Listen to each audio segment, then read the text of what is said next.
En Josep Ciurana i la Mariona Geli han tingut la deferència d'obrir-nos les portes de l'estudi i casa de l'Adrià Ciurana, de qui volem parlar ara durant uns minuts per entendre bé aquest personatge que, com dèiem en el primer vídeo, era polièdric i tenia moltes coses perquè de fet era molt transversal.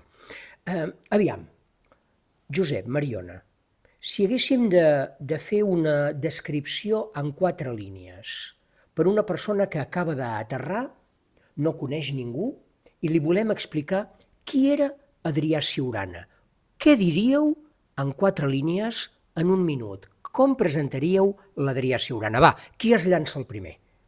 Era una persona boníssima, molt sensible, apassionada, que va viure intensament. L'Eudald Camps, crític d'art i amic seu, deia l'Adrià és artista perquè no sap fer altra cosa. Però bé, no era només artista, tenia moltes altres aficions i passions. Molt bé. Josep. L'artista total. Jo crec que, a part del que ha dit la Mariona, que era molt sensible, etc., també era una persona... També tenia un punt de timidesa, però una timidesa que l'obligava, com a repte, a obrir-se una mica als altres. Jo crec que també la va superar. I combinava intel·ligència, sensibilitat, amb un punt de sornegueria empordanesa, fantàstica, a mig camí entre l'ofensa i l'ocurrència intel·ligent, no? L'acudit intel·ligent. Això m'ha dit gent que ha tingut la sort de conèixer-lo, que no sabies mai si et anava a parlar de broma o seriosament, no? Perquè de vegades tenies aquest dubte, no? Tenia aquesta capacitat de navegar entre dues aigües en aquest sentit, no? Sí. Ell tirava l'ham, provocava, però també tenia la manera de reconduir aquesta provocació i suavitzar-la si convenia o exagerar-la si l'altre seguia una mica la corrent. També deixa'm dir que també era una persona vital, és a dir, molt vital. Li agradava la natura, amb passió, li agradava l'excursionisme, estava a la muntanya, era una persona forta, valenta, decidida, coratjosa, també feia submarinisme, li apassionava, submergir-se a l'aigua, bussejar, pulmó lliure. Una persona extraordinàriament vital, també amb un hàndicap, no? Que era algun dels seus problemes, el seu problema, la seva limitació en el sentit de que tenia un trastorn bipolar i algunes temporades, alguns moments havia de... estava tocat, és a dir, però també dir que la seva obra sempre ha estat una obra feta en moments de lucidesa, mai ha estat un rampell fruit d'una situació de crisi, és a dir, a diferència del que potser algú pot creure, això no és així. És a dir, quan ell tenia una crisi no treballava perquè no podia i per tant no hi ha obra que respongui a un episodi de malaltia. La seva obra respon als moments de la seva època de plena lucidesa i de plena enteresa personal. Molt bé. La Mariona ha tingut el detall, la deferència, de portar-nos una entrevista que li van fer a l'Adrià fa uns anys. I en aquesta entrevista l'Adrià contesta algunes preguntes en les quals ens deixa clares algunes coses que han estat sortint tant en el vídeo de la visita en el seu estudi com ara en aquesta conversa. Per exemple, la importància que tenia per ell tenir el seu propi espai de creació. Oi que sí? Pots llegir-nos en veu alta? Primer de tot, aviam, per ser deontològics, quina entrevista era? Qui la va fer o publicar? Sí, està molt ben etiquetada, entrevista Adrià Ciurana, de la Cristina Jutge, per a Art in Pocket. Molt bé. Saps de quin any? Del 13, sí. El 2013? 2013. Molt bé. I hi ha un lloc, oi? Hi ha una resposta en la qual l'Adrià parla d'aquest espai. Sí, que diu que va tenir aquesta sort de tenir aquest espai, a veure si el trobem... A veure... Si no, escolta'm, el vas buscant el vaig buscant, i després en parlem. Per ell, el seu espai de creació era important i em fa molt la sensació també que descobrir i utilitzar tota mena de materials que la mare natura ens ha aportat, fins i tot aquells que per desconeixement o perquè som com som, els éssers humans descartem o refusem o no en fem cas, oi que sí? Sí, mira, això en parla un text de l'Adrià. L'Adrià tenia un projecte, no és que ens l'hagués explicat massa, que era l'obra completa, en deia obra completa. Hagués estat una futura edició. En Manel Grábalos, dissenyador i fotògraf, li feia les fotografies. I l'Adrià ja tenia ja dividit quines seccions en formarien part. I aquí en parla d'això, No sé si vols que te'n llegeixi. Sisplau. Perquè, bueno, Sisplau. molta gent ja sap que l'Adrià... Tot el que ens permeti en Sí. aquesta conversa comptar amb Sí. l'Adrià i fer-lo present, I jo tant. penso que és un valor afegit. Per Crec que tant, sí, no perquè tinguis cap són dubte. les seves paraules. Clar que sí. I l'Adrià escrivia molt bé, Molt bé. Justament quan es presentava a projectes artístics, beques, feia uns textos Home, no és per dir-ho, meravellosos. i ho sento, Josep, però venint de la família materna que venia, també, és fins i tot comprensible. No, faig broma, però és veritat. Sí. Autèntica meravella. Net de Maria Àngels Anglada, escolta, no ho és qualsevol. Sí. Digues, Mariona. Mira, doncs, en llegeixo el tros que vulguis, El que vulguis. Diu, a vegades el mar fa meravelles amb el que aboia. A còpia de remenar els cargols, acaben farcits de la picada. Així va aparèixer una nina en lloc de cama, tronc. De les platges de Llançà, sobretot Colera, Port de la Selva i Roses, n'he tret tota mena d'objectes, un lingot de plom, tuts, ulleres, un ganivet, una càmera de fotos i vídeos subaquàtics, àncores, una pilota de bàsquet plena de crustacis, i va continuant.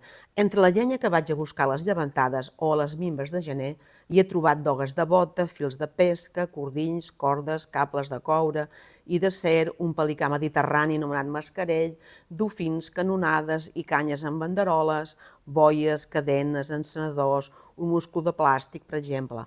Però aquests objectes estan fets amb troballes com ara metalls. Ell parla d'una sèrie que es deia bibliobolquets, em penso. Com ara metalls, còdols, hams, fils de cuca i ossos brunyits del mar, procedents de la dita platja de les Bessures, el Claper, antic abocador de Portbou, i ara impracticable des de terra, com algunes platges de Port de la Selva, després de la llevantada de 2008. En les mateixes dates també vaig emprar d'aquesta platja corretges de rellotge per fer un seguit de jocs, de bibliobolquets. I continua explicant una mica, Quina manera d'escriure, Sí, molt. Escrivia molt I i quin molt valor bé. que donava als materials i a les rampoines, Sí o no? Sí, i justament vaig trobar aquest escrit fa poc. Potser és que l'havia trobat i no li havia prestat atenció, és que en té tants, però havia de remenar jo una mica per un estudi que fa una persona i vaig trobar aquest text. I és que en aquesta zona de Portbou tan accidentada és on l'Adrià va morir. L'Adrià una vegada, a veure, feia coses de risc l'Adrià, i ell ho sabia, però ho despreciava i es considerava molt valent. I una vegada em va dir, si jo morís d'accident ningú s'ho creuria.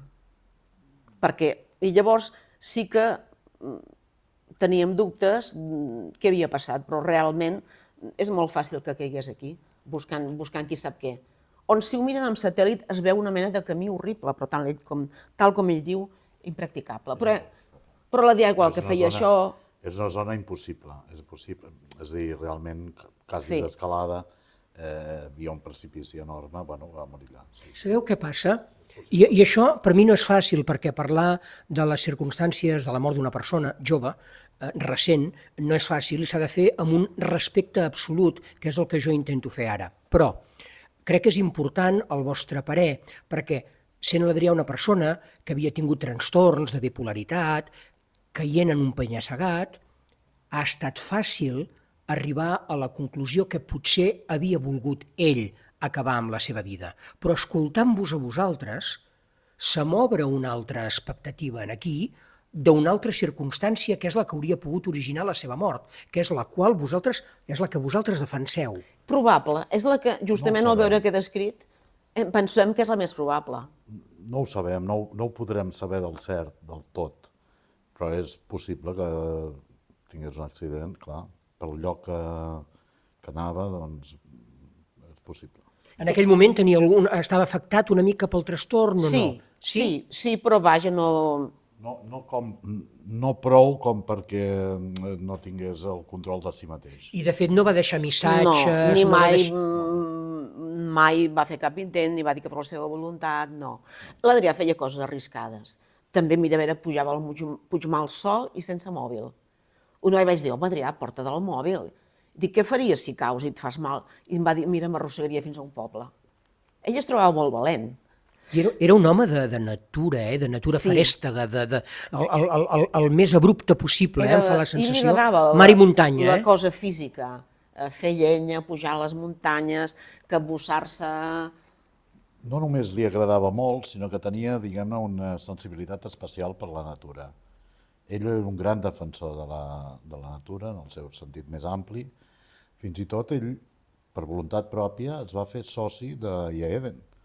Sí. És a dir, no perquè nosaltres Institut li a diguéssim. l'Empordanès d'Estudi i Defensa de la Natura. Exacte. Doncs ell es va voler un dia dir, no, jo vull fer-me soci. Mira que tenia pocs diners, diguem-ne, però Sí. ell va pagar la quota per fer-se soci, es va mantenir soci de l'IAEDEN. Sí. Hi ha un artista que per nosaltres, Orgull de Figueres, té un valor especial, que és en Daniel Lleixà. Sí, I em consta que Daniel Lleixà va jugar un paper important en els inicis de l'Adrià com a artista que esclatava, oi? sí. L'Adrià Lleixà és una persona meravellosa i molt generosa del seu temps, i quan l'Adrià, que era primer de batxillerat, potser va començar a anar a classes amb ell. No havia anat abans mai a classes, l'Adrià, El Daniel Lleixà el venia a buscar justament a la rotonda, que hi ha aquella escultura tan maca de la Cremallera, Sí. i anaven al A taller de Parets, a l'Espai Lleixà, a Parets d'Empordà. Sí, a Parets, i a vegades el anàvem a buscar també. I jo crec que en Lleixà va ser com un mestre, com els d'abans, no? Una persona que tot el seu saber el va voler encomanar, no? I ensenyar-li de veritat, no? I va trobar amb l'Adrià un alumne especialment amatent, especialment sensible, com una esponja que aprenia tot el que el Lleixà li deia, i a més amb èxit, diguem-ne. Mira, no només... aquí em parla. Sí, va ser una mira, feliç trobada. Aquí em parla. Diu, a l'entrevista, quan vas decidir dedicar-te a l'art? Diu, en una excursió de classe durant el batxillerat artístic a l'Institut d'Olofeu, en què vam anar a veure una exposició de Joan Pons, sense pensar en les dificultats que implica ser artista. Al mateix temps, feia classe amb Lleixà, que em van ser molt positives per preparar-me pel que posteriorment va ser i em vaig trobar a Belles Arts i al món de l'art, a les estructures del món artístic. I aquí parla del taller, que abans em demanaves. Sí, ja hem trobat la frase. Sí. És que ja veureu, quan l'escolteu, aquesta frase diu molt de l'espai i de la seva interacció amb l'Adrià. Diu, li pregunten, com és el teu procés creatiu? Diu, just en acabar els meus estudis de Belles Arts, vaig tenir la fortuna de poder comptar amb el meu propi taller per treballar i vaig poder desenvolupar algunes idees que ja tenia. Diu, treballo un poc a partir de pocs elements i de mica en mica n'hi afegeixo de nous i els vaig treballant en sèries, fet que m'ha permès trobar el meu llenguatge. M'agraden les coses minúscules. I en un altre lloc li pregunten quin és el teu projecte ideal? I diu, un que em permeti treballar en el taller. Però a veure, també li agradava treballar fora, Però a vegades potser li agradava fer més poder en entrevistes, però més a fer respostes més absolutes. Em diuen que l'Adrià era, sens dubte, l'artista amb més projecció que teníem a casa. Clar, vosaltres no esteu molt ben situats per contestar perquè sou els pares, no? Però suposo que també ho heu sentit, això. També ho heu sentit a dir, com ho he sentit jo. Sí, estem al cas de tot allò que es parla i es publica i es comenta en els cercles artístics de l'Adrià. Diguem-ne, no podem tenir una opinió tècnica, no? Clar, com a pares estem molt orgullosos i, diguem-ne, satisfets de que hi hagi aquest reconeixement, no, de la seva obra. Nosaltres intuïem que era un artista total. I a més molt treballador, no parava. No només treballava, també investigava, també innovava. No sé, jo crec que ell s'hagués pogut, no sé, dedicar, per exemple, com a altres artistes, no? Que troben un filó d'un tipus d'obra i a partir d'aquell moment van repetint aquella obra, van fent variacions sobre aquella obra. No és el cas de l'Adrià. L'Adrià no es conformava amb un tipus d'estereotip i fer variacions. No, tocava tota mena de temes i tècniques, i estava sempre inquiet, sempre renovant. No era el pintor d'olis o d'aquarel·la, no era el pintor de camps verds o cels blaus, ell anava creant i creant i creant i anava incorporant materials i expressions Jo diverses. crec que el seu procés de creació era com infinit, diguem-ne, no? Com la cinta de Moebius, Sí. que li agradava una mica aquest tema, no? O com aquest absurd d'escombrar el mar o escombrar l'impossible. Doncs ell, el seu repte artístic jo crec que era anar cap a l'impossible, o sigui, traspassar les fronteres, traspassar allò que era, diguem-ne, estàndard o quotidià i anar molt més enllà i investigar i innovar constantment, clar, i treballant moltíssim. Jo crec que és, no sé, vull pensar que és una mica just doncs, que se li reconegui, no? aquest valor. Ara, a partir d'aquí, no sabem. Ara fa poc vam anar a la inauguració de l'exposició Vic, M'abrigo de terra. És el Museu de l'Art del Pell de Vic, un espai, trobo que és com un transatlàntic. M'han dit algú que és dels millors espais expositius de Catalunya, encara que fa poc que funciona per aquest tipus d'exposicions, i pel que em van dir gent que va sentir gent del món de l'art d'allà, que esclar, jo no els conec, els comentaris eren molt bons. I ara estem molt contents que hem reeditat el catàleg, Sí. perquè, cosa que no passa gaire sovint, es va esgotar el catàleg de l'exposició de Figueres, l'hem reeditat amb l'editorial Úrsula Llibres, ha fet algun petit canvi, molt petit, Per exemple, aquí han posat una tela i aquí una altra, Sí. I ara es podrà comprar doncs, a Úrsula Llibres, al Museu de la Pell, i n'estem molt contents, Jo que sense manies, sí, jo sempre he cregut amb l'obra de l'Adrià, sense cap mania, Potser a l'Adrià li va faltar primer, que va morir molt jove, després que poder no se sabia vendre. Potser al cap dels anys ho hagués arribat a fer més. De tota manera, Mariona, l'Adrià ja no hi és, però la seva obra i el seu art sí.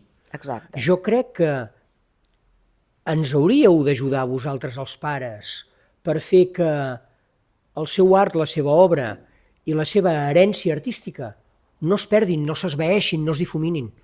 Jo crec que és important que hi hagi exposicions, que vosaltres parleu d'ell, potser que obriu una mica el seu art o el seu... No ho sé, però hem de fer el que sigui possible perquè d'aquí 30 anys sentim parlar d'Adrià Siurana com ens sentim parlar avui o ens sentíem parlar fa 10 anys. Esteu d'acord amb mi o no? I tant.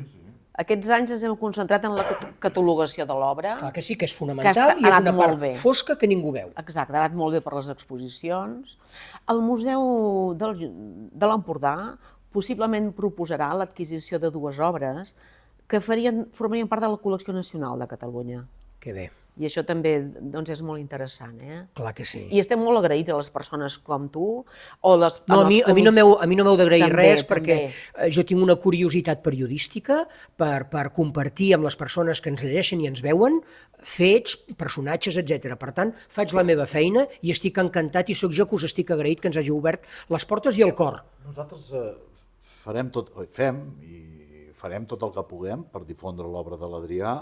No hi ha, diguem-ne, claus que tanquin portes, al revés, per nosaltres tot són finestres obertes i estem contents, el que deia la Mariona, perquè les persones que el coneixien, o bé les persones que l'han conegut ara, tothom, diguem-ne, té una sensibilitat especial per valorar l'obra i reconèixer, doncs, això, no?, aquest valor.